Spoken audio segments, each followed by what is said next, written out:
Bom dia, boa tarde e boa noite para todos. Meu nome é Maísa Gleice Fernandes de Souza e junto com o professor Williams de Albuquerque Soares, fizemos o artigo titulado como Jardim de Chuva como alternativa mitigadora de alagamentos e é um estudo de caso de Recife, em Recife PE. O índice, né? Como é que a gente vai seguir nessa apresentação? Teremos primeiro a introdução, depois eu vou falar um pouco sobre os objetivos desse artigo, a metodologia que foi utilizada, né? Quais são os resultados que tivemos e as considerações finais. Por fim, eu vou mostrar as referências que foram usadas nesse estudo. Bom, iniciando com a introdução,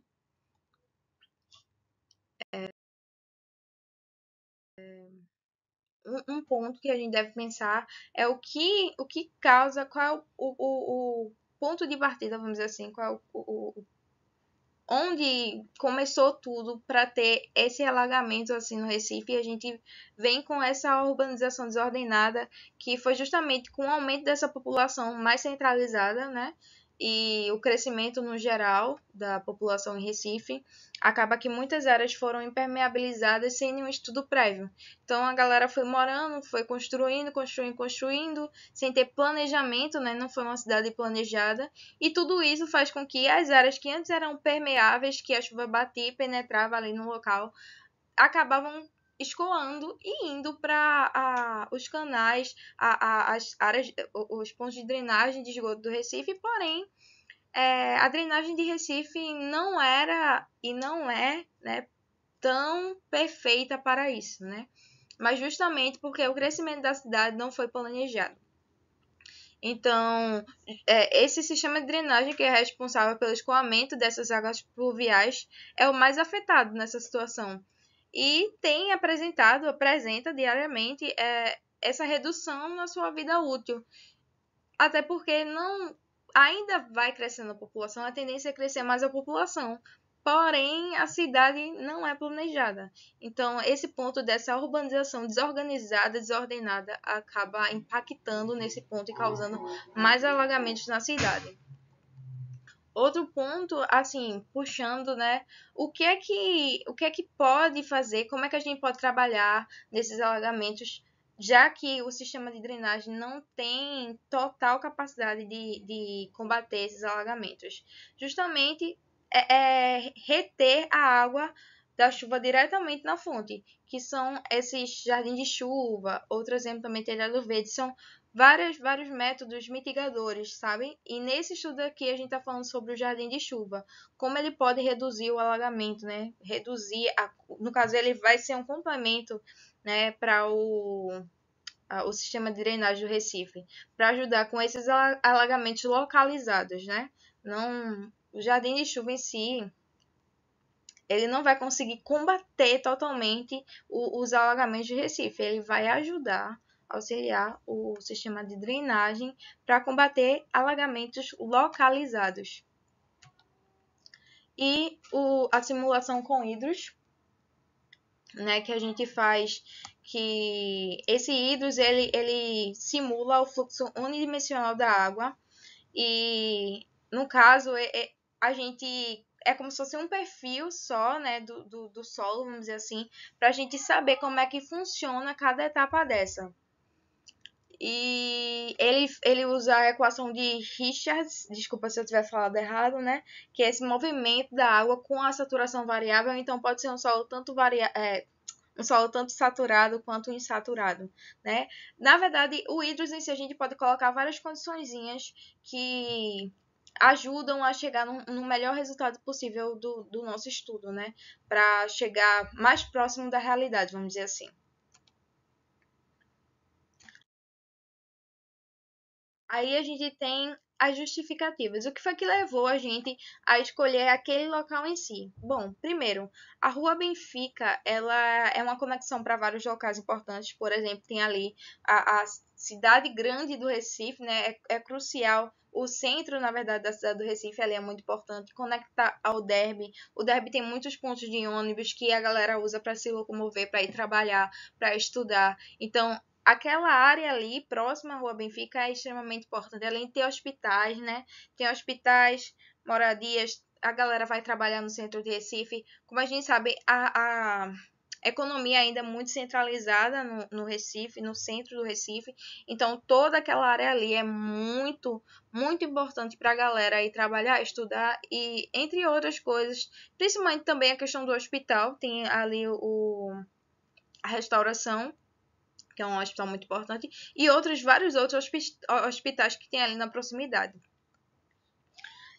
Tem uma importância histórica, né? A Rua Benfica abriga vários monumentos históricos do século XIX, por exemplo, os palacetes ao longo da via, como o Palacete da Benfica, que representa justamente o esplendor arquitetônico e social daquela época. É algo muito bonito de se ver. Então, a gente tem que valorizar muito a cultura local. Então, além dos pontos importantes, tem também essa história da Rua Benfica, que também conecta a importância cultural. Mas aí, puxando também para a Praça Euclides da Cunha, que é uma praça que foi tombada também, né? Muito importante ali local. Tem traços do Nordeste naquela praça, e é uma praça que é um ambiente social para quem mora ali, para quem estuda próximo. Então, são pontos, é um ponto até turístico, aquele local é um ponto até turístico. Então, a gente tem que valorizar isso, né? Aí a gente vai para o próximo. Então, qual é a situação atual e a problemática, né? A situação atual, como eu já falei, a Rua Benfica é um eixo de conexão para diversos locais de grande relevância, além de ser um verdadeiro tesouro cultural e ter os seus monumentos históricos. E caso ocorra alagamento nessa área, haverá impactos significativos na mobilidade urbana, na convivência social e no turismo local também. Então, essa é a situação atual. A problemática tem a questão da urbanização, né?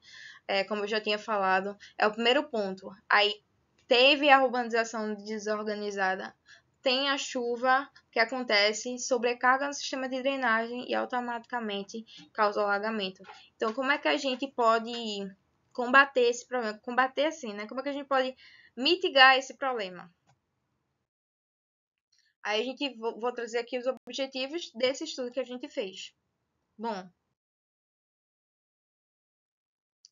então, como objetivo geral, temos propor uma solução sustentável para mitigar o problema de alagamento constante naquele local específico da Rua Benfica, em frente à Praça Euclides da Cunha, por isso que eu comentei sobre essa praça, e é no Recife, por meio dessa simulação de jardim de chuva usando o software da Hydros 1D. E como objetivos específicos é um passo a passo, determinar a área de influência que, quando recebe essa precipitação, resulta nesse acúmulo de água, coletar informações sobre os materiais constituintes de cada camada, porque é muito importante, principalmente no Hydros 1D, para a gente ter um retorno realmente favorável, examinar o histórico pluviométrico da região de influência, focando na intensidade das chuvas para poder entender o comportamento desses eventos, simular a capacidade de infiltração do jardim de chuva usando o Hydros 1D e, por fim, tentar propor esse jardim de chuva como essa alternativa mitigadora eficaz, né, que complemente ou otimize, né, o sistema de drenagem já existente.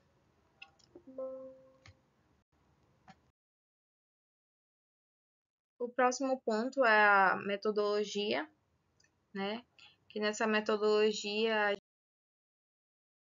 gente primeiro viu a questão do local de estudo, né? Onde é que ocorre esse alagamento? Esse alagamento ocorre na Rua Benfica, a gente deixou aí mais específico aberto para vocês verem,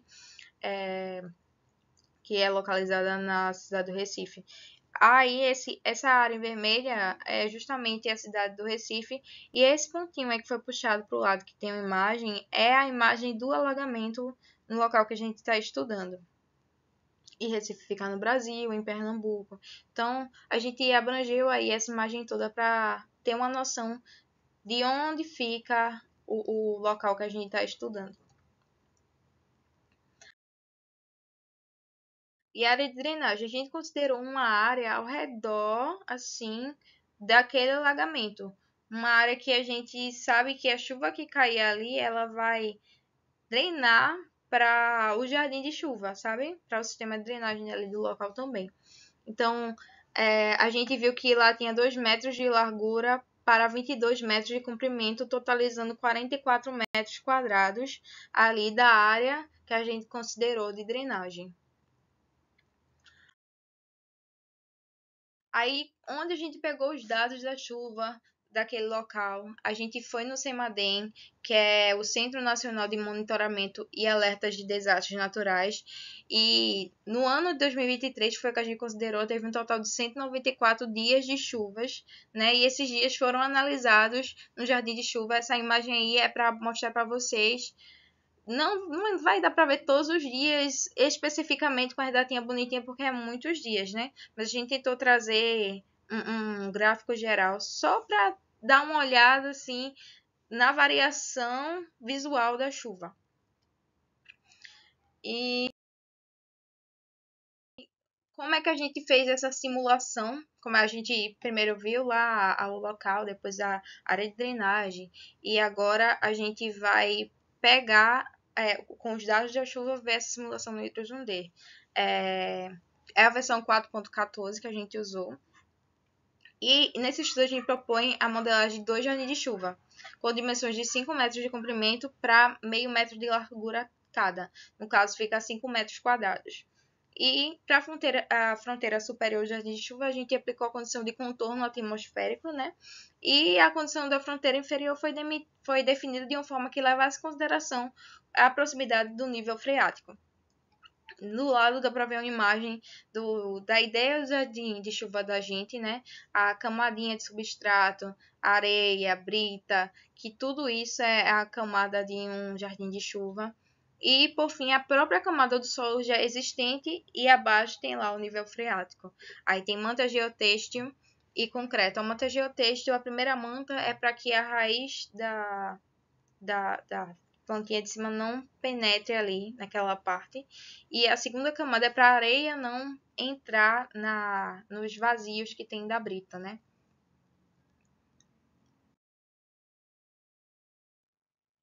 Opa, foi.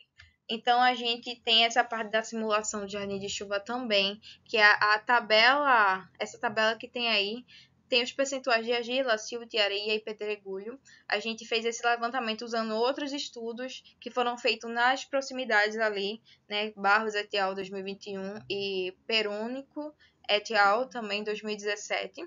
E teve Barros também et al. 2024.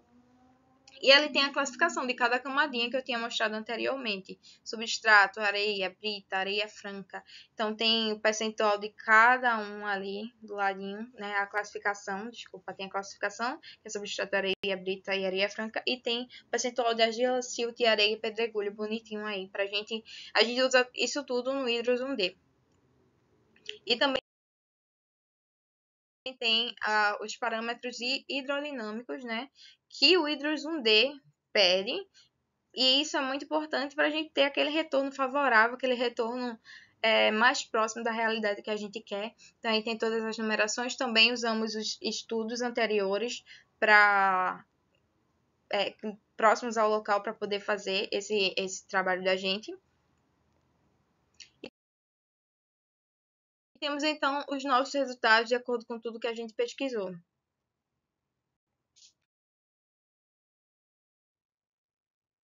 Então, aqui, qual é a capacidade do armazenamento do jardim de chuva de acordo com o que a gente fez? O jardim de chuva ele pode armazenar 2.119,5 milímetros de água. Então, tudo que passasse desse valor se tornaria escoamento superficial. E a gente viu que esse valor era ultrapassado em chuvas de 30 milímetros ao dia, que foram nesses dias que estão aqui no lado esquerdo, considerados para o ano de 2023. E o que acontece? Não que o jardim de chuva, você está vendo ali a quantidade do lado, vocês já estão vendo a quantidade do lado. Não que o jardim de chuva não foi capaz, né, de auxiliar o sistema de drenagem. Na verdade, ele foi totalmente capaz. Tanto é que no próximo slide eu vou mostrar para vocês.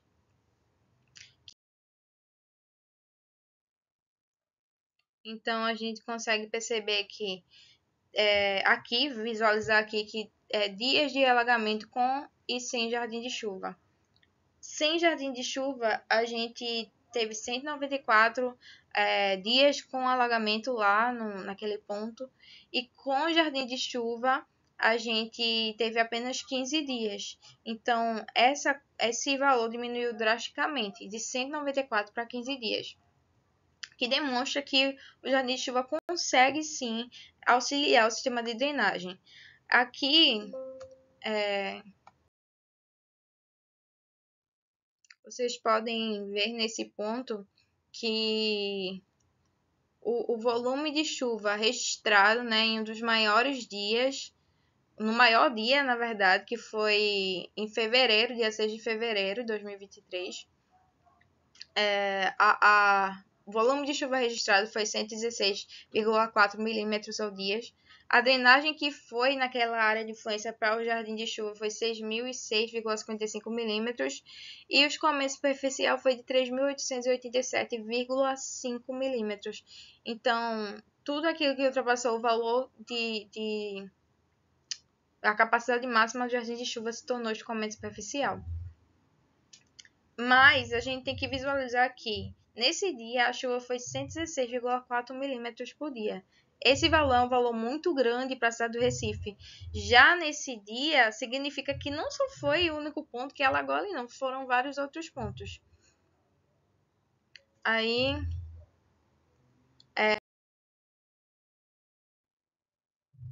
bom, para os resultados e discussões, embora a simulação do jardim de chuva deste estudo tenha mostrado que chuvas acima de 30 milímetros no dia causam esses alagamentos no local, Barros et al., eles demonstraram que, mesmo sob chuvas críticas, o jardim de chuva deles conseguiam reter nessas chuvas críticas de até 156,63 milímetros por hora. Ele não atingiu sua capacidade máxima. Então, isso demonstra que o projeto também é importante.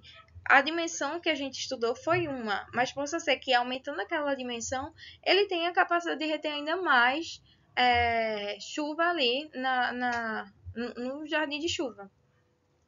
E outra coisa, embora esse jardim de chuva não tenha sido totalmente eficaz em alguns dias para drenar toda a chuva que foi precipitada naquela área de influência, ele é para atuar como um complemento ao sistema de drenagem, reduzindo, né, a pressão nessa infraestrutura para mitigar esses riscos de alagamento. Não necessariamente ele tem que trabalhar como um sistema de drenagem, ele é um suporte, ele é um auxílio ali.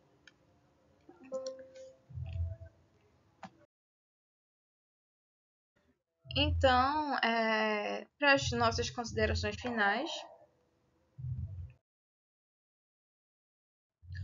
os resultados mostram que a implementação do jardim de chuva naquele local realmente contribui de forma efetiva para a redução do alagamento, diminuindo essa água que vai para o sistema de drenagem para minimizar essa sobrecarga, né, que ele tem. E é sim uma solução sustentável de baixo impacto, né, para enfrentar esses desafios de drenagem em áreas urbanas densamente ocupadas, como o caso da cidade do Recife.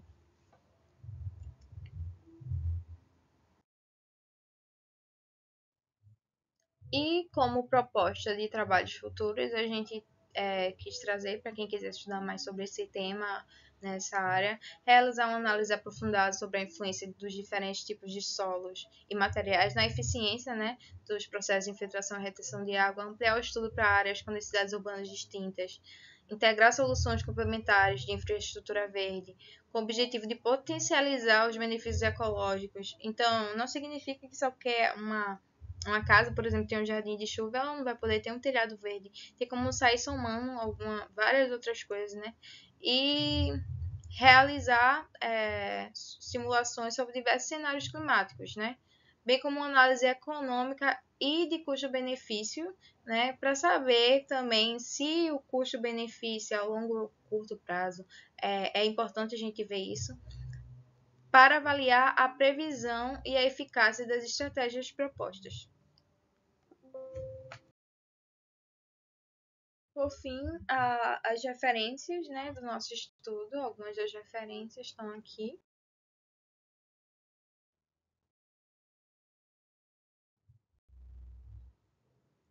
E eu gostaria de agradecer para todos que conseguiram assistir até aqui, pedir desculpa, né, caso eu tenha falado algo errado, né, a pessoa nervosa pode acabar errando, e que qualquer coisa, eu e o Williams, a gente está à disposição para ter algumas dúvidas, o que for necessário. Obrigado e até a próxima.